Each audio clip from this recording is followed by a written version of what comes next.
تھا کہ فاطمہ وہاں جائے گی تو کیا ہوگا، تو آپ چاہتے تھے کہ فاطمہ جائے وہاں پہ، تو مولا علی کو حکم دے دیے۔ مولا علی تھے، داماد پیغمبر تھے لیکن غلام رسول بھی تھے۔ سبحان اللہ۔ حکم پاتے ہی فوراً گھر چلے آئے، بولے فاطمہ رسول نے حکم دیا ہے کہ یہودیوں کے گھر میں شادی کی دعوت ہے، رسول نے دعوت قبول کر لیے ہیں، تم تیار ہو جاؤ، تمہیں جانے کا حکم ہے، میری اجازت ہے، تم چلے جاؤ۔ اتنا سننا تھا کہ فاطمہ رو پڑتی ہے، فاطمہ کی آنکھوں سے آنسو جاری ہو جاتے ہیں اور عرض کرتی ہیں سرکار آپ نے دعوت کیسے قبول کر لیے؟ آپ جانتے ہیں کہ وہ یہودی ہے، ان کے پاس مال و دولت ہے، ان کی عورتیں فاخرانہ لباس پہن کر آئے گی، ان کے محفل میں طرح طرح کے رئیس زادے آئیں گے، عالی شان کپڑے پہنیں گے، اور فاطمہ بنت رسول وہ ہے جس کے پاس ایک ہی جوڑا ہے، وہ بھی کئی جگہ سے پھٹے ہوئے وہاں پیبند لگا ہوا ہے، تو آپ نہیں جانتے کہ میری کیا حالت ہے، آپ نے کیسے دعوت قبول کر لیے؟ علی ارشاد فرماتے ہیں فاطمہ رسول کا حکم تھا، میں انکار نہیں کر پایا، لہذا آپ حکم پاتے ہی مان جاتے ہیں، لیکن کیا ماننا ہے دیکھیے، اب جب جانا ہے، جانے کی تیاری کرنی ہے شادی کے لیے، تو اب فاطمہ باوضو ہو کر کھڑے ہو جاتی ہیں مصلی پہ، 2 رکعت نماز ادا کرتی ہیں، مولا کریم کی بارگاہ میں سر کو سجدے میں رکھتی ہے، عرض کرتی ہے یا اللہ تیرے رسول نے دعوت قبول کی، میرے لیے حکم آیا ہے، شادی میں تو جانا ہے، لیکن تو جانتا ہے کہ فاطمہ کی حیثیت کیا ہے، فاطمہ کس طرح زندگی گزارتی ہے، فاطمہ جب جائے گی میرے مولا تو ہی رکھوالا ہے، فاطمہ کی لاج رکھ لینا۔ ابھی یہ کہہ کر سر کو سجدے سے اٹھاتی ہے کہ آواز دستک آتی ہے دروازے پر، فاطمہ ارشاد فرماتی ہے کون ہے؟ کہا نبی کا غلام ہوں، آپ کے ابو کا غلام ہوں۔ بولے کیا کام ہے؟ بولے کچھ تحفہ لایا ہوں، آپ کو دینا چاہتا ہوں۔ بولے روشن دان سے دے دیجئے۔ روشن دان سے جب دیتے ہیں، جب اس کو دیکھتے ہیں تو اتنی خوبصورت لباس موجود ہے، سبحان اللہ، نہایت خوبصورت لباس موجود ہے۔ فاطمہ لباس دیکھ کر خوش ہو جاتی ہیں، لیکن جو ہی خوش ہوتی ہیں پھر سجدہ شکر ادا کرتی ہے کہ مولا تیرا شکر ہے۔ شکریہ ادا کرنے کے بعد آج ہماری حالت یہ ہے جب کچھ نہیں ملتا ہے مولا دے دے، مولا دے دے، گڑ گڑاتے ہیں، روتے ہیں، جب مل جائے تو مولا کو بھول جاتے ہیں، خوشی میں رب کو ہی بھول جاتے ہیں، صرف نعمت ہی یاد رہتے ہیں، لیکن وہ بنت رسول ہے، دیکھیے ان کی زندگی کو۔ لہذا فاطمہ الزہرا سجدہ شکر ادا کرنے کے بعد لباس پہن کر تیار ہو جاتی ہیں، تیار ہونے جو ہی نکلنے کی تیاری میں ہوتی ہیں کہ ابا حضور تشریف لے آتے ہیں۔ بولے فاطمہ کیا بات ہے، بہت عمدہ لباس پہنی ہے، بہت خوبصورت ہے، بہت قیمتی بھی ہوگا، کہاں سے لائی ہے؟ اتنا سننا ہوتا ہے، شرم کے مارے غیرت کے مارے فاطمہ کی نگاہ جھک جاتی ہے اور پھر عرض کرتی ہے یا رسول اللہ ابا حضور ایک آپ کا غلام آیا تھا، جب میں نے پوچھا کون ہو تو کہنے لگا میں تمہارے ابو کا غلام ہوں، تمہارے ابو کا غلام ہوں، وہ تحفہ دے گیا اور میں نے اسے پہن لیا۔ آپ مسکراتے ہیں اور ارشاد فرماتے فاطمہ کیا تم جانتی ہو وہ غلام کون تھا؟ وہ مدینے کا غلام نہیں تھا، وہ سدرۃ المنتہا کا غلام تھا، وہ جبرائیل امین تھے، اور یہ لباس مدینے کے بازار کا نہیں ہے، کسی اور بازار کا نہیں ہے، یہ جنت کا لباس ہے جو جبرائیل لے کر تمہارے پاس۔ سبحان اللہ، سبحان اللہ۔ کہاں ہے وہ لوگ جو یہ عقیدہ دیتے ہیں کہ رسول اپنے بیٹی کو بخشوا کر جنت لے کے جا نہیں سکتے ہیں؟ ارے نادان، تو جب مرے گا اس وقت تو جنت میں جائے گا یا نہیں جائے گا وہ تو مرنے کے بعد فیصلہ ہوگا. دیکھ بنت رسول کی شان ابھی ظاہری دنیا میں موجود ہے لیکن جنت سے سامان ان کے گھر میں آ رہی ہے. سبحان اللہ سبحان اللہ. سبحان اللہ حق ہے سبحان اللہ. یہ بنت رسول کی شان ہے, یہ رسول کی عظمت ہے کہ جنت یہ رسول کی جاگیر ہے. لیکن رسول نے زندگی اتنی سادگی سے گزاری ہے کس لیے؟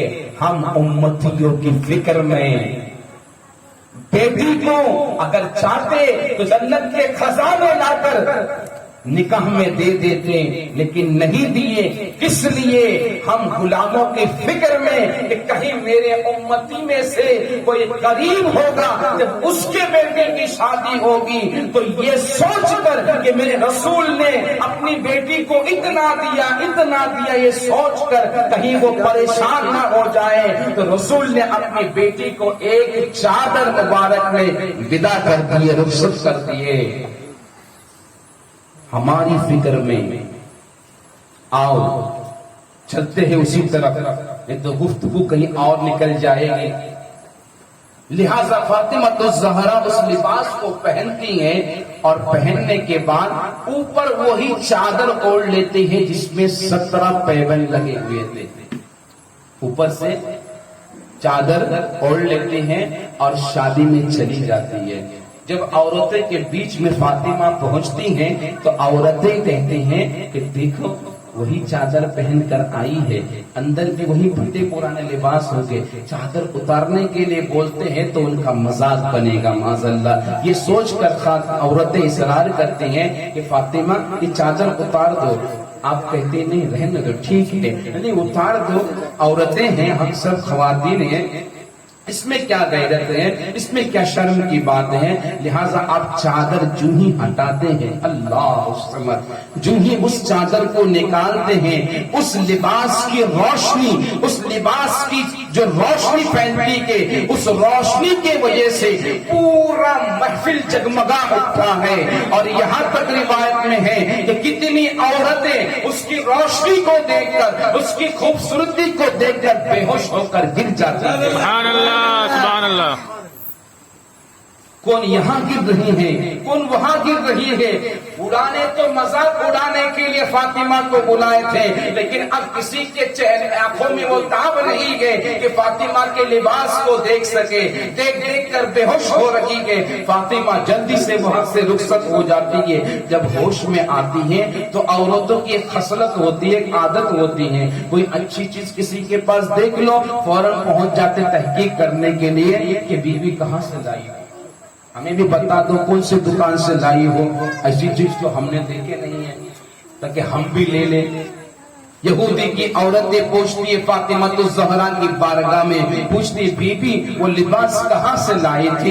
ایسا لباس تو ہم نے زندگی میں نہیں دیکھا ہے, نہ کسی بڑے سے بڑے بازار میں دیکھا ہے, نہ مدینے کے گلیوں میں دیکھا ہے, نہ کسی مارکیٹ میں ہے. آخر تو لائی کہاں سے؟ وہ لباس اتنی خوبصورت تھی جس کو دیکھنے کی ہمارے آنکھوں میں تاب نہیں تھی. بی بی ذرا بتا دیں کہ وہ لباس لائی کہاں سے؟ آپ ارشاد فرماتے میرے ابا حضور کے ایک غلام نے دیا ہے. بولے وہ غلام کہاں سے لگایا ہے؟ بولے وہ غلام جنت سے لے کر آیا ہے. بولے وہ غلام کون تھا؟ بولے کوئی اور نہیں تھا, جبرائیل امین تھے. سبحان اللہ سبحان اللہ.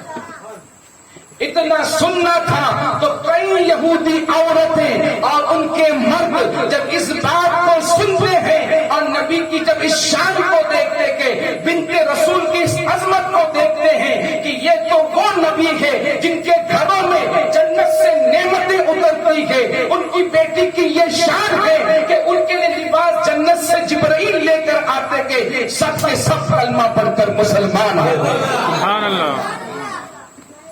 یہ بنت رسول کی عظمت ہے, یہ فاطمہ الزہرا کی شان ہے. اس شان کی جب ماں ہوتی ہے مولا علی ارشاد فرماتے کہ فاطمہ جب چکی پیستی تھی, فاطمہ جب چکی پیستی تھی ہاتھوں میں گڈھے پڑے ہوئے تھے لیکن جب چکی پیستی تھی تو قرآن کی تلاوت کرتی تھی. سبحان اللہ. چکی پیسا جائے، اس پہ قرآن پڑھا جائے، تو وہ جو آٹا نکلتا ہے اسے کھلانے کے بعد، پرورش کرنے کے بعد حسنین کریمین جیسے اولاد ہوتے ہیں۔ سبحان اللہ۔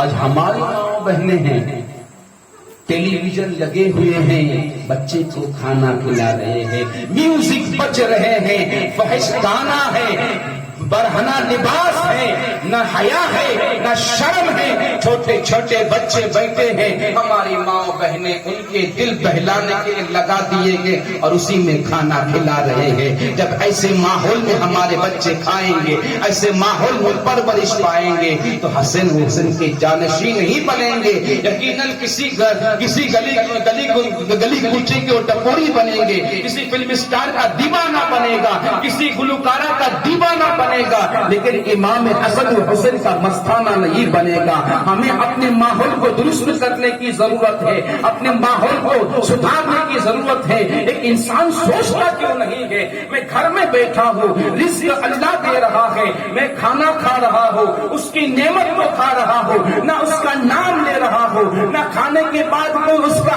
شکر ادا کر رہا ہوں، دیکھ رہا ہوں شیطان کو سامنے شیطان ہے، اور کھانا کھا رہا ہوں رب ذوالجلال کا دیا ہوا، نعمت کھا رہا ہے لیکن ساتھ میں نافرمانی بھی کر رہا ہے، نعمت کھا رہا ہے رب کا دیا ہوا لیکن ساتھ میں گناہ کر رہا ہے، سامنے رکھ کر گانے سن رہا ہے، فحش چیزوں کو دیکھ رہا ہے اور اللہ کی نعمت کو کھا رہا ہے، تو بتاؤ ہمارے گھروں میں برکتیں کہاں سے ابھرے گی؟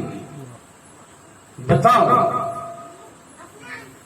فاطمہ الزہرا کی زندگی کو دیکھو اور دیکھ کر ہمیں اور ہماری ماں بہنوں کو، ہماری جو بچیاں ہیں انہیں سبق حاصل کرنا چاہیے، کیونکہ یہی وہ خاتون ہیں جو جنت میں تمہارے سردار ہوگی، تم انہی کے سائے تلے ہوں گے، تم انہی کے انڈر میں ہوں گے، تم انہی کی کنیز کہلاؤ گے۔ اللہ الصمد۔ آج بے حیائی اس قدر عام ہو گئی ہے، بے حیائی کی کوئی حد باقی نہیں رہی گئی ہے۔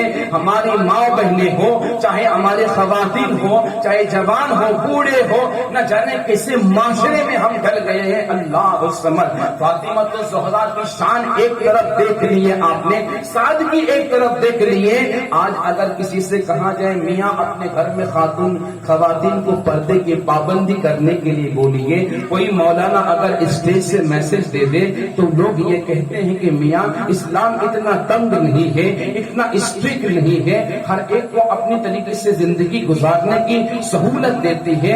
ارے میاں سہولت تو اسلام دیتی ہے لیکن بے حیائی کی اجازت نہیں دیتی ہے، ننگے پن کی اجازت نہیں دیتی ہے، بے پردہ کی اجازت نہیں دیتی ہے۔ یہ اسلام ہے، اور اسلام میں اگر آپ کو دیکھنا ہے، میرے آقا نے فرمایا ہے اے لوگوں دو چیزیں میں نے تمہیں دیا ہے، ایک قرآن، ایک اہل بیت اطہار میرا خاندان۔ اگر جب تم دیکھو کہ پردہ کرنے کا رب نے قرآن میں حکم دیا ہے، اگر اس کا عملی نمونہ دیکھنا ہے تو میری بیٹی فاطمہ کی زندگی کو دیکھ لو۔ پردے کا اتنا اہتمام، اللہ الصمد۔ ایک آخری بات میں عرض کر کی گفتگو سمیٹ دیتا ہوں۔ تم لوگ کو مائک دو بولنے کے لیے، مائک میں بولے گا، مائک دو، سنو ادھر، چلو دوسرے پڑھیے اللہم صلی علی سیدنا محمد وعلی آلہ وصحبہ وسلم صلاۃ و سلام علیک یا رسول اللہ صلی اللہ علیہ وسلم۔ بنت رسول ہے، ہائے ہائے ہائے قربان جاؤں، اتنی عظمت، اتنی بلندیت، اتنا مقام۔ اب دیکھیے بنت رسول سیدہ فاطمہ الزہرا کو ہمیشہ ایک فکر رہتی تھی، پتہ ہے کیا رہتی تھی؟ آپ یہ سوچا کرتے تھے ہمیشہ کہ میں نے پوری زندگی میں، ساری زندگی پردے کا اتنا اہتمام کیا کہ کسی کے سامنے میں جلدی نہیں آئی، پوری زندگی کسی نے فاطمہ الزہرا کو بے پردہ کبھی نہیں دیکھا، لیکن جب میں مر جاؤں گی، اس ظاہر دنیا کو چھوڑ کر جاؤں گی، تو جب میرا جنازہ اٹھے گا اس وقت کیا ہوگا؟ دیکھیے کیا سوچ ہے۔ کہ میں نے پوری زندگی اتنی پابندی کی ہے، لیکن جب جنازہ اٹھے گا، کیونکہ اس وقت جو جنازہ اٹھا تھا چارپائی کی طرح ہوا کرتے تھے، اس پر جنازہ اس پہ کپڑا 3 چادر اس پہ ڈالا کرتے تھے، کہیں کہیں پہ 2 چادر سے بھی کام چلا لیا کرتے تھے، لیکن جب اس پہ پردہ ڈالتے تھے، کپڑا ڈالتے تھے، تو جب اس تختے پر لٹا کر لے جایا جاتا تھا تو انسان کے جسم کے ساخت نظر آتے تھے، یعنی انسان کا اونٹ پیڑ بڑا ہے کہ چھوٹا ہے، انسان کے جسم کیسا ہے، وہ اس کفن کے اندر نظر آتا تھا، اونچ نیچ نظر آتا تھا۔ فاطمہ تو زہرا کو اس کی فکر تھی کہ جب میرا جنازہ لے کے جایا جائے گا تو اس وقت میرے پردے کا کیا عالم ہوگا، اور میں جب جاؤں گا جنازے میں تو اس وقت نہ جانے میں کس طرح سے گزرے گی میرا جنازہ، یہ فکر کیا کرتی تھی اور دوسرے سے بولا بھی کرتی تھی، مشورہ کیا کرتی تھی۔ لہذا اسماء بنت امیز رضی اللہ تعالی عنہا یہ خاتون ہیں، اور یہ وہ خاتون ہیں جنہوں نے حبشہ کی جانب سب پہلے 2 مرتبہ ہجرت کی ہے اور حبشہ کے حالات کو جانتے تھے۔ جب ان کے سامنے فاطمہ تو زہرا تذکرہ کرتی گئے کہ یہ ایسا اگر ہوا، میرا جنازہ اٹھا تو اس وقت کیا ہوگا، تو وہ خاتون اسماء عرض کرتے ہیں میں نے دیکھا ہے حبشہ کے اندر کہ جب جنازہ لیتے ہیں تو 4 پائے کے دونوں طرف میں شاخ ٹہنیاں باندھ دیا کرتے گئے، اور باندھنے کا ٹہنیوں کو ملا دیا کرتے گئے، اور پھر وہ جنازہ اس کے اوپر کپڑا ڈال دیتے ہیں تو وہ جنازہ جو 4 پائی ہے وہ ڈولی کی طرح بن جاتی ہے۔ اس طرح اگر جنازہ اٹھایا جائے تو پردے میں کوئی خرابی نہیں آئے گی، لہذا اتنا سننا ہوتا ہے۔ فاطمہ خوش ہو